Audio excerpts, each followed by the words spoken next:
બનાસકાંઠા જિલ્લામાં ભૂતિયા શિક્ષકોનો સિલસિલો યથાવત। દાંતાના મગવાસ ગામે શાળાનો શિક્ષક લગાતાર ગેરહાજર।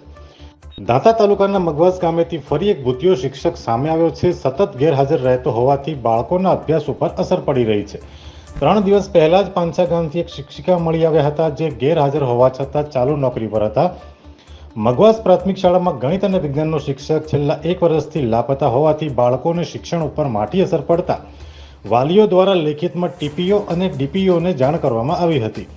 દાંતાના ધારાસભ્ય કાંતિભાઈ ખરાડીને પણ રજૂઆત કરવામાં આવી છે। એમ છતાં તંત્ર દ્વારા આવા શિક્ષકોને ધ્યાને લેવાતા નથી અને કોઈ કાર્યવાહી કરવામાં આવતી નથી। અહેવાલ મોહન જોશી, દાંતા, બનાસકાંઠા।